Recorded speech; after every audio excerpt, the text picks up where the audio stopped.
Hello students, जैसा कि आपको पता है कि लास्ट के वीडियो में हम लोगों ने क्यूबर्ड के बारे में बात की थी। आज हम एक और ज्योमेट्री के बारे में बात करने वाले हैं जो कि आपका क्यूब है। अब जैसा आपको पता है कि क्यूब और क्यूबेड दोनों ही आपका सेम होता है, बस एक छोटा सा डिफरेंस होता है कि क्यूब में आपकी जो लेंथ ब्रेथ हाइट होती है तीनों कैसी होती है, सेम होती है, मतलब इक्वल होती है। तो मैंने उसको यहाँ पर प्रेजेंट किया है। एक साइड है जो इस क्यूबर्ड की, और सॉरी क्यूब की। और क्यूबॉइड में क्या डिफरेंस होता है, क्यूबॉइड में उसकी लेंथ ब्रेथ हाइट तीनों कैसी होती है, अलग अलग होती है। और क्यूब में आपकी तीनों जो लेंथ ब्रेथ हाइट होती है वो कैसी होती है, सेम होती है। अब अगर सपोज क्वेश्चन आपको क्यूबॉइड पे ना लेके क्यूब पे पूछ लिया जाएगा तो आप क्वेश्चन कैसे सॉल्व करेंगे, फॉर्मूलाज क्या होंगे वो आपको मैं इसमें सिखाने वाला हूँ। बट एक चीज़ का ध्यान रखिएगा आप लोग कि अगर हम बात करें क्यूब की या हम बात करें क्यूबॉइड की, फॉर्मूला लगभग सेम होता है, बस डायमेंशंस की वजह से थोड़ा सा चेंज आ जाता है फॉर्मूले के अंदर। अब जैसा कि आप लोग देख पा रहे हैं कि क्यूब के अंदर आपके कितने वर्टेक्स होते हैं, 8 वर्टेक्स होते हैं।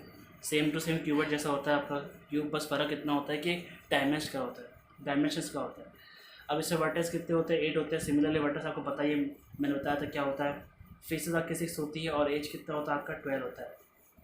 तो आई होप आपको ज़्यादा समझ में आ गया होगा। फिर हम लोग बात कर रहे हैं इसके फॉर्मूला की। तो ये टी एस है, मतलब होता है टोटल सरफेस एरिया, जो कि कितना होता है आपका 6a²।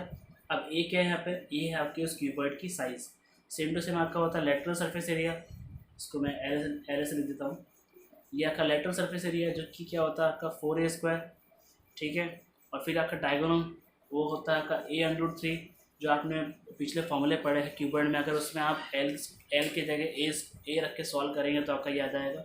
और वॉल्यूम आपका होता है a³। अब इसमें भी जो आपका क्वेश्चन पूछा जाएगा वो आपका फॉर्मूला बेस्ड क्वेश्चन हो सकता है, या थोड़ा सा ट्रिकी क्वेश्चन हो सकता है आपका। तो आप उसको अगर प्रॉपरली रीड करेंगे क्वेश्चन को एक दो बार तो आपको प्रॉपर समझ में आ जाएगा क्वेश्चन में आपसे क्या पूछना चाह रहा है और क्वेश्चन कैसे सॉल्व करना है आपको। मैं आपको यहाँ पर एक सॉल्यूशन करवा रहा हूँ जो आपको हेल्प करेगा समझने में कि क्वेश्चन किस तरह सॉल्व होगा अगर आ जाएगा।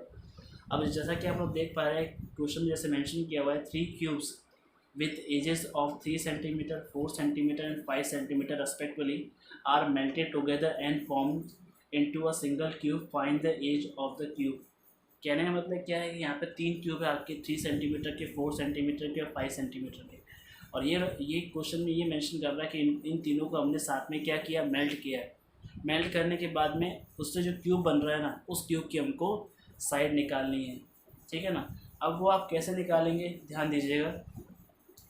देखिए, जब भी हम बात करते हैं मेल्ट की बात करते हैं कि हमने क्यूब को मेल्ट किया, तो उसका मतलब क्या होता है कि जो वॉल्यूम होगा, volume of all 3 cube is equals to volume of new cube. आपको समझ में आ गया ऐसा क्यों लिखा मैंने, क्योंकि आपको पता है कि हमने उन तीनों क्यूब को मिला करके एक क्यूब बनाया। तो ऑब्वियस सी बात है कि इन तीनों का जो वॉल्यूम है इसके बराबर होगा, इसलिए मैंने ये स्टेटमेंट यहाँ पे लिखा है।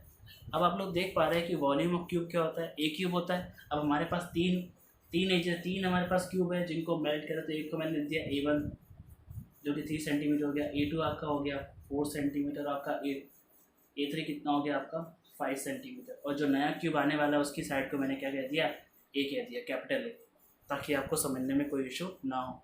अब आपको पता है कि इन तीनों का वॉल्यूम हमें सम करना पड़ेगा, क्योंकि इन तीनों के वॉल्यूम को मिलाकर ही हमने एक नया क्यूब बनाया है।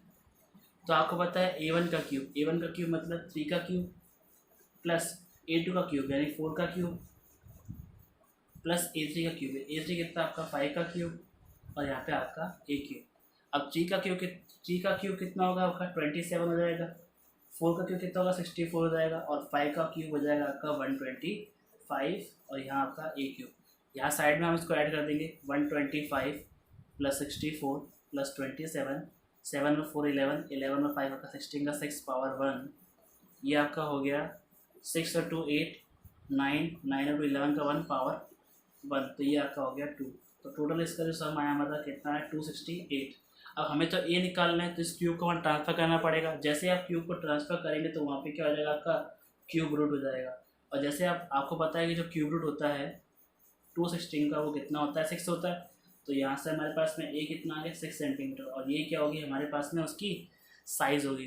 अगर मैं आपसे यहाँ बोलूँ कि एसी का आप टोटल सर्विस एरिया निकालिए, एसी का आप लेटर सर्विस एरिया निकालिए, एसी का आप डायगोनल निकालिए, तो आप डायरेक्टली फॉर्मूला प्लेस करके निकाल सकते हैं। लेकिन क्वेश्चन अगर आपको इस तरीके से पूछेगा तो आपको इस तरीके से ही सॉल्व करना पड़ेगा। वो क्वेश्चन के तरीके पर डिपेंड होता है कि आप उसको कैसे समझते हो, कैसे सॉल्व करते हैं। अगर आपको ये क्वेश्चन समझ में आया है तो लाइक करिए, शेयर करिए, सब्सक्राइब करिए। Thank you.